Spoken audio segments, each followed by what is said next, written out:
Днес ще тестваме кой блендър ще се справи по-добре. Нутрибулет или Волтс ще се състезават в 3 категории. Лед, морков и магданоз. Нека видим кой ще се справи по-бързо. Иван се състезава за Нутрибулет, а аз за Волтс. Започваме. Хайде. Лед, Още малко.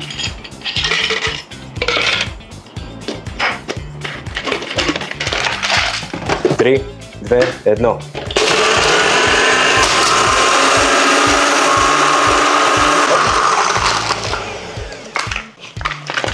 Моето е с креш. Моето също. Мисля, че няма разлика.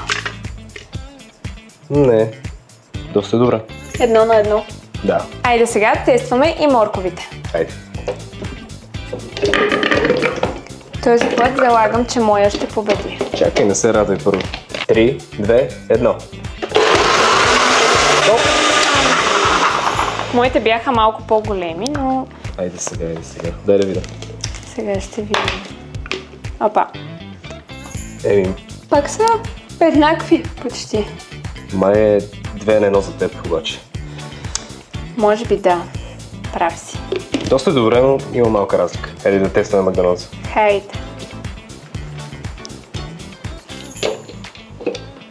Равно ли имаме? Това е важно. Горе-долу. Готово. Добре. Хайде. Заедно. Да. 3, 2, 1.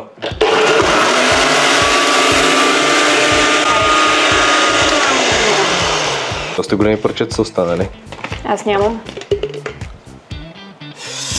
Да. Което значи 3:2 за мен. Аз побеждавам. А вие кое бихте избрали? Разгледайте и двата в aleop.bg.